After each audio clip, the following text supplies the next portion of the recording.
नमस्कार, मैं हूं आपके साथ पूर्वी राय और आप देख रहे हैं VCNtimes.com।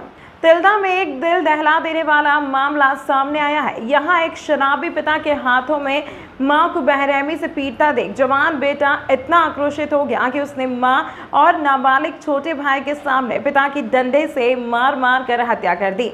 पुलिस ने रिश्तों का खून करने वाले आरोपी बेटे को गिरफ्तार कर लिया है। तिल्दा थाना क्षेत्र के रजिया गांव में एक दिल दहला देने वाला मामला सामने आया है। यहां एक शराबी पिता के हाथों मां को बेरहमी से पिटता देख एक जवान बेटा इतना आक्रोशित हो गया कि उसने मां और नाबालिग छोटे भाई के सामने पिता की डंडे से मार मार कर हत्या कर दी। पुलिस ने रिश्तों का खून करने वाले आरोपी बेटे को गिरफ्तार कर लिया है। यह वारदात तिल्दा नेवरा थाना क्षेत्र के ग्राम रजिया की है। पत्नी व 2 बेटों के साथ रहने वाला चोवाराम निषाद उम्र 45 साल आदतन शराबी होने के कारण उसका आए दिन पत्नी व बच्चों के साथ झगड़ा होता रहता था। उनकी हरकतों से पत्नी और बच्चे तंग आ चुके थे। शराब और अन्य गंदी आदतों के चलते उसने खेती बाड़ी के साथ घर का सारा सामान बेच दिया था। शराब पीने के बाद वह आए दिन बच्चों के सामने पत्नी की पिटाई करता था।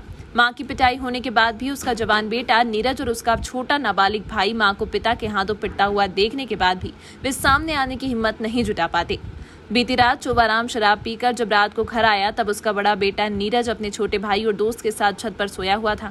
खाना खाने के बाद चोवाराम पत्नी के साथ कमरे में सो गया। रात लगभग 1 बजे मां के रोने व चिल्लाने की आवाज सुनकर नीरज नीचे आ गया। कमरे के अंदर उसका पिता मां को बेरहमी के साथ पीट रहा था। उसके हाथ में तेज धार वाला एक लोहे का हथियार भी था। नीरज ने दरवाजा खुलवाने के लिए आवाज लगाई लेकिन दरवाजा नहीं खुला। इसी बीच उसकी मां ने दरवाजे के अंदर लगा कुंडा खोल लिया। तब हिम्मत करके नीरज बाप के हाथ में रखे हथियार को छीनने की कोशिश करने लगा। तब शराब के नशे में धुत चोवा उसके साथ भी मारपीट करने लगा। इसी बीच नीरज ने पिता के हाथ में रखे हथियार को छीन लिया। इससे गुस्से में आकर वह बेटे के साथ मारपीट करने लगा। तभी बाहर रखी लाठी को उठाकर नीरज ने पिता पर ताबड़तोड़ हमला कर दिया। कुछ ही देर में पिता बेहोश होकर नीचे गिर गया। इससे नीरज डर गया और पिता को तत्काल सामुदायिक स्वास्थ्य केंद्र ले आया। इसी बीच नीरज ने पिता के द्वारा मां के साथ मारपीट करने का आरोप लगाते हुए पुलिस थाने में शिकायत भी दर्ज कराई। पुलिस मामले की जांच करती इसके पहले चोवाराम की उपचार के दौरान मौत हो गई। पुलिस ने हत्या के आरोप में पुत्र को गिरफ्तार कर लिया है। उधर चोवाराम की मौत की खबर सुनकर पुलिस हरकत में आ गई। टीआई सुदर्शन ध्रुव पुलिस कर्मियों के एक दल के साथ अस्पताल पहुंच गए और नीरज को हिरासत में लिया। पूछताछ के दौरान नीरज ने पुलिस को ऊपर लिखी बातें बताई। उनकी निशानदेही पर हत्या में प्रयुक्त लाठी और हथियार को भी पुलिस ने जब्त किया। बीती रात चोवाराम शराब पीकर जब रात को घर आया तब उसका बड़ा बेटा नीरज अपने छोटे भाई और दोस्त के साथ छत पर सोया था।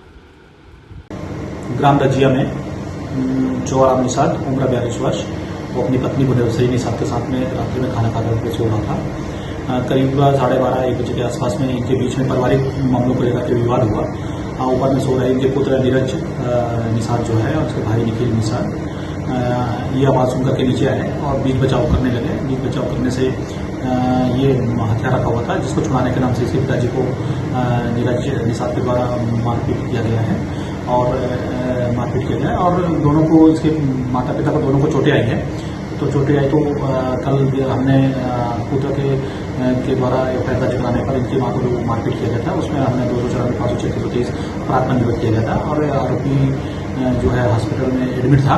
आज दिनांक को उसकी भी मौत हो गई है और जिसके